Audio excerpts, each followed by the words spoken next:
A father had two sons. The oldest one was clever and intelligent, and knew how to manage everything, but the youngest one was stupid, and could neither understand nor learn anything. When people saw him, they said, "He will be a burden on his father."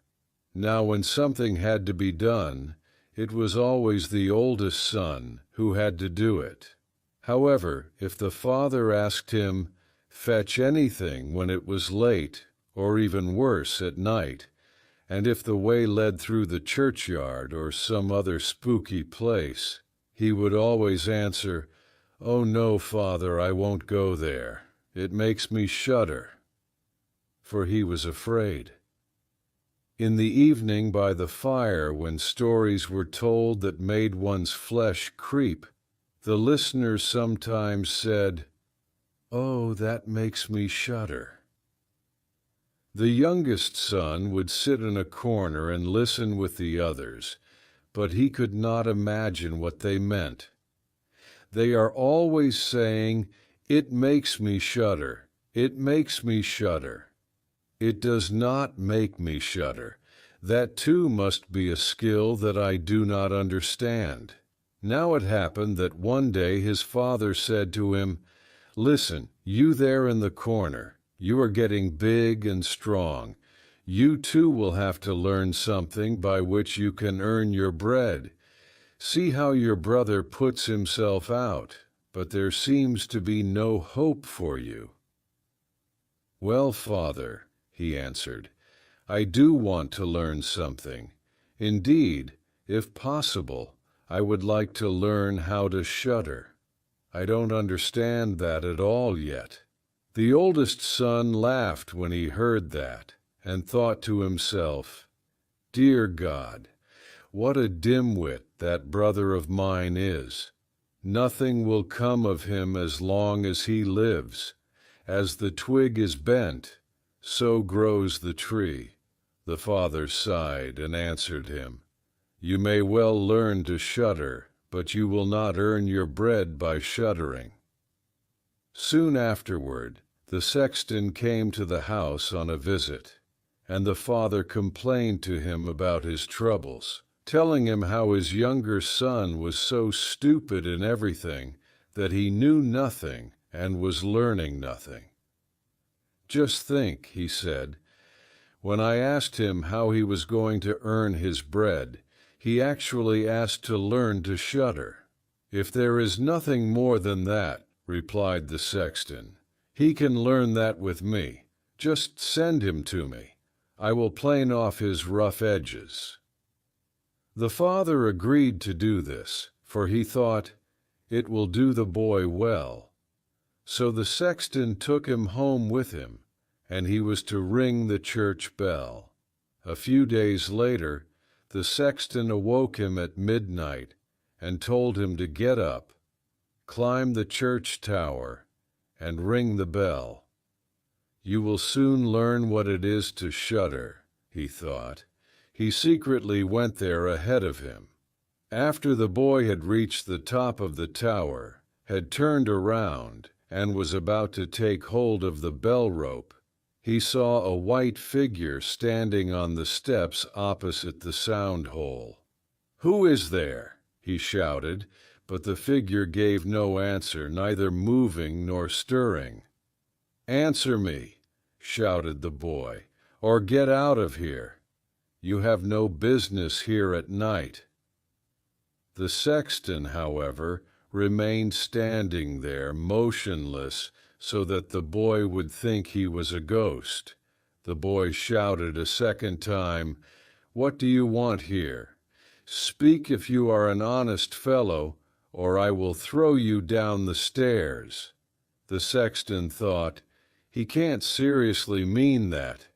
He made not a sound, and stood as if he were made of stone.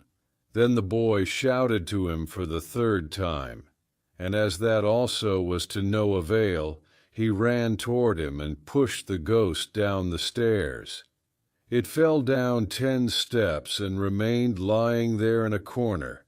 Then the boy rang the bell, went home, and without saying a word went to bed and fell asleep. The sexton's wife waited a long time for her husband, but he did not come back.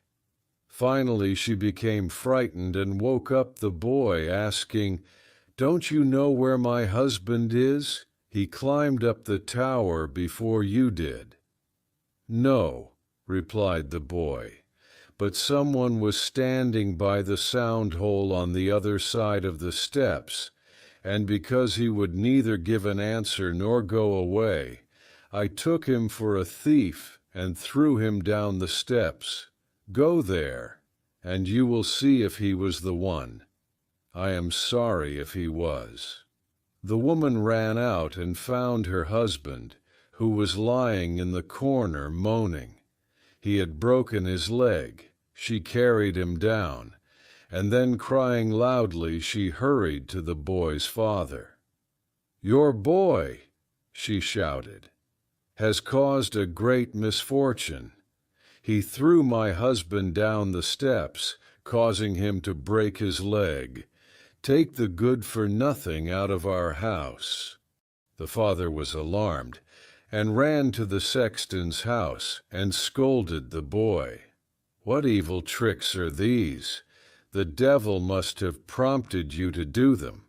"Father," he replied, "do listen to me. I am completely innocent. He was standing there in the night like someone with evil intentions. I did not know who it was, and I warned him 3 times to speak or to go away." "Oh," said the father, "I have experienced nothing but unhappiness with you. Get out of my sight. I do not want to look at you any more." "Yes, father, and gladly. Just wait until daylight, and I will go forth and learn how to shudder. Then I shall have a skill that will support me." "Learn what you will," said the father. "It is all the same to me. Here are 50 tailors for you. Take them and go into the wide world, but tell no one where you come from or who your father is, because I am ashamed of you." "Yes, father, I will do just as you wish. If that is all you want from me, I can easily remember it." So at daybreak the boy put his 50 tailors into his pocket and went forth on the main road, continually saying to himself, "If only I could shudder, if only I could shudder." A man came up to him and heard this conversation that the boy was holding with himself, and when they had walked a little farther to where they could see the gallows, the man said to him, "Look, there is the tree where 7 men got married to the rope-maker's daughter and are now learning how to fly. Sit down beneath it and wait until night comes, and then you will learn how to shudder." "If there is nothing more than that," answered the boy, "I can do it easily. But if I learn how to shudder that quickly, you shall have my 50 tailors. Just come back to me tomorrow morning." Then the boy went to the gallows, sat down beneath them, and waited until evening. Because he was cold, he made himself a fire. However, at midnight there came up such a cold wind that in spite of his fire he could not get warm. And as the wind pushed the hanged men against each other, causing them to move to and fro, he thought, "You are freezing down here next to the fire. Those guys up there must really be freezing and suffering." Feeling pity for them, he put up the ladder and climbed up, untied them, one after the other, and then brought down all 7. Then he stirred up the fire, blew into it, and set them all around it to warm themselves. But they just sat there without moving, and their clothes caught fire. So he said, "Be careful, or I will hang you up again." The dead men, however, heard nothing and said nothing, and they let their rags continue to burn. This made him angry, and he said, "If you won't be careful, I can't help you. I don't want to burn up with you." So he hung them up again, all in a row. Then he sat down by his fire and fell asleep. The next morning the man came to him and wanted to have the 50 thalers. He said, "Well, do you know how to shudder?" "No," he answered. "Where would I have learned it? Those fellows up there did not open their mouths. They were so stupid that they let the few old rags which they had on their bodies catch fire." Then the man saw that he would not be getting the 50 thalers that day. He went away saying, "Never before have I met such a fellow." The boy went on his way as well, and once more began muttering to himself, "Oh, if only I could shudder! Oh, if only I could shudder!" A cart driver who was walking along behind him heard this and asked, "Who are you?" "I don't know," replied the boy. Then the cart driver asked, "Where do you come from?" "I don't know." "Who is your father?" "I am not permitted to say." "What are you always muttering to yourself?" "Oh," replied the boy, "I want to be able to shudder, but no one can teach me how." "Stop that foolish chatter," said the cart driver. "Come, walk along with me, and I will see that I get a place for you." The boy went with the cart driver, and that evening they came to an inn where they decided to spend the night. On entering the main room, the boy again said quite loudly, "If only I could shudder! If only I could shudder!" Hearing this, the innkeeper laughed and said, "If that is your desire, there should be a good opportunity for you here." "Oh, be quiet," said the innkeeper's wife. "Too many meddlesome people have already lost their lives. It would be a pity and a shame if his beautiful eyes would never again see the light of day." But the boy said, "I want to learn to shudder, however difficult it may be. That is why I left home." He gave the innkeeper no rest until the latter told him that there was a haunted castle not far away, where a person could very easily learn how to shudder if he would just keep watch there for 3 nights. The king had promised that whoever would dare to do this could have his daughter in marriage, and she was the most beautiful maiden under the sun. Further, in the castle there were great treasures, guarded by evil spirits. These treasures would then be freed, and would make a poor man rich enough. Many had entered the castle, but no one had come out again. The next morning the boy went to the king and said, "If it be allowed, I will keep watch 3 nights in the haunted castle." The king looked at him, and because the boy pleased him, he said, "You may ask for 3 things to take into the castle with you, but they must be things that are not alive." To this the boy replied, "Then I ask for a fire, a lathe, and a woodcarver's bench with a knife." The king had all these things carried into the castle for him during the day. When night was approaching, the boy went inside and made himself a bright fire in one of the rooms, placed the woodcarver's bench and knife beside it, and sat down at the lathe. "Oh, if only I could shudder," he said. "But I won't learn it here either." Towards midnight, he decided to stir up his fire. He was just blowing into it when a cry suddenly came from one of the corners. "Ow! Meow! How cold we are!" "You fools!" he shouted. "What are you crying about? If you are cold, come and sit down by the fire and warm yourselves."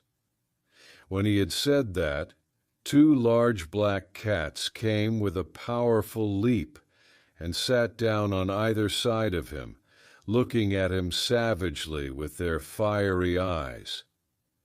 A little while later, after warming themselves, they said, "Comrade, shall we play a game of cards?" "Why not?" he replied. "But first show me your paws." So they stretched out their claws. "Oh," he said, "what long nails you have! Wait. First I will have to trim them for you." With that he seized them by their necks, put them on the woodcarver's bench, and tightened them into the vise by their feet. "I have been looking at your fingers," he said, "and my desire to play cards has disappeared." And he struck them dead and threw them out into the water. After he had put these 2 to rest, he was about to sit down again by his fire, when from every side and every corner there came black cats and black dogs on red-hot chains. More and more of them appeared until he could no longer move. They shouted horribly, then jumped into his fire and pulled it apart, trying to put it out. He quietly watched them for a little while, but finally it was too much for him, and he seized his carving knife and cried, "Away with you, you villains!" and hacked away at them. Some of them ran away, the others he killed and threw out into the pond. When he came back, he blew into the embers of his fire until they flamed up again, and warmed himself. As he thus sat there, his eyes would no longer stay open, and he wanted to fall asleep. Looking around, he saw a large bed in the corner. "That is just what I wanted," he said, and lay down in it. However, as he was about to shut his eyes, the bed began to move by itself, going throughout the whole castle. "Good," he said, "but let's go faster." Then the bed rolled on as if 6 horses were harnessed to it, over thresholds and stairways up and down. But then suddenly, hop, hop, it tipped upside down and lay on him like a mountain. But he threw the covers and pillows into the air, climbed out and said, "Now anyone who wants to may drive." Then he lay down by his fire and slept until it was day. In the morning the king came, and when he saw him lying there on the ground, he thought that the ghosts had killed him, and that he was dead. Then said he, "It is indeed a pity to lose such a handsome person." The boy heard this, got up, and said, "It hasn't come to that yet."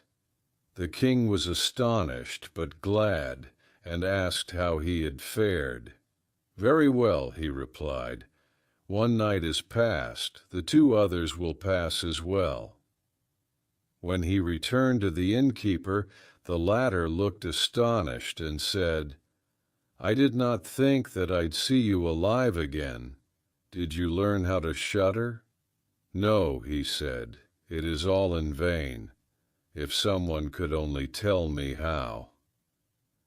The second night he again went up to the old castle, sat down by the fire, and began his old song once more. "If only I could shudder." As midnight was approaching, he heard a noise and commotion. At first it was soft, but then louder and louder. Then it was a little quiet, and finally, with a loud scream, half of a man came down the chimney and fell in front of him. "Hey!" he shouted. "Another half belongs here. This is too little." Then the noise began again. With roaring and howling, the other half fell down as well. "Wait," he said. "Let me blow on the fire and make it burn a little warmer for you." When he had done that and looked around again, the two pieces had come together, and a hideous man was sitting in his place. "That wasn't part of the wager," said the boy. "That bench is mine." The man wanted to force him aside, but the boy would not let him, instead pushing him away with force, and then sitting down again in his own place. Then still more men fell down, one after the other.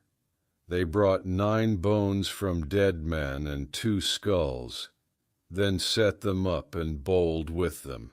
The boy wanted to play too and said, "Listen, can I bowl with you?" "Yes, if you have money." "Money enough," he answered, "but your bowling balls are not quite round." Then he took the skulls, put them in the lathe, and turned them round. "There. Now they will roll better," he said. "Hey, this will be fun." He played with them and lost some of his money, but when the clock struck 12, everything disappeared before his eyes. He lay down and peacefully fell asleep. The next morning, the king came to learn what had happened. "How did you do this time?" he asked. "I went bowling," he answered, "and lost a few pennies." "Did you shudder?" "How?" he said. "I had great fun, but if I only knew how to shudder." On the 3rd night he sat down again on his bench and said quite sadly, "If only I could shudder." When it was late, 6 large men came in carrying a coffin. At this he said, "Aha! For certain that is my little cousin who died a few days ago." Then he motioned with his finger and cried out, "Come, little cousin, come." They put the coffin on the ground. He went up to it and took the lid off. A dead man lay inside. He felt his face, and it was cold as ice. "Wait," he said. "I will warm you up a little." He went to the fire and warmed his own hand, then laid it on the dead man's face, but the dead man remained cold. Then he took him out, sat down by the fire, and laid him on his lap, rubbing the dead man's arms to get the blood circulating again. When that did not help either, he thought to himself, "When 2 people lie in bed together, they keep each other warm." So he carried the dead man to the bed, put him under the covers, and lay down next to him. A little while later, the dead man became warm too and began to move. The boy said, "See, little cousin, I got you warm, didn't I?" But the dead man cried out, "I am going to strangle you." "What?" he said. "Is that my thanks? Get back into your coffin." Then he picked him up, threw him inside, and shut the lid. Then the 6 men came and carried him away again. "I cannot shudder," he said. "I won't learn it here as long as I live." Then a man came in. He was larger than all others and looked frightful. But he was old and had a long white beard. "You wretch," he shouted, "you shall soon learn what it is to shudder, for you are about to die." "Not so fast," answered the boy. "If I am to die, I will have to be there." "I've got you," said the monster. Now, don't boast. I am just as strong as you are, and probably even stronger." "We shall see," said the old man. "If you are stronger than I am, I shall let you go. Come, let's put it to the test." Then the old man led him through dark passageways to a blacksmith's forge, took an axe, and with one blow drove one of the anvils into the ground. "I can do better than that," said the boy, and went to the other anvil. The old man stood nearby, wanting to look on. His white beard hung down. The boy seized the axe and split the anvil with one blow, wedging the old man's beard in the crack. "Now I have you," said the boy. "Now it is your turn to die." Then he seized an iron bar and beat the old man until he moaned and begged him to stop, promising that he would give him great riches. The boy pulled out the axe and released him. The old man led him back into the castle and showed him 3 chests full of gold in a cellar. "Of these," he said, "one is for the poor, the second one is for the king, and the third one is yours." Meanwhile it struck 12, and the spirit disappeared, leaving the boy standing in the dark. "I can find my own way out," he said. Feeling around, he found his way to the bedroom and fell asleep by his fire. The next morning the king came and said, "By now you must have learned how to shudder." "No," he answered. "What is it? My dead cousin was here, and a bearded man came and showed me a large amount of money down below, but no one showed me how to shudder." Then the king said, "You have redeemed the castle and shall marry my daughter." "That is all very well," said the boy, "but I still do not know how to shudder." Then the gold was brought up, and the wedding celebrated. But however much the young king loved his wife, and however happy he still was always saying, "If only I could shudder, if only I could shudder." With time this made her angry. Her chambermaid said, "I can help. I know how he can learn to shudder." She went out to the brook that flowed through the garden and caught a whole bucketful of minnows.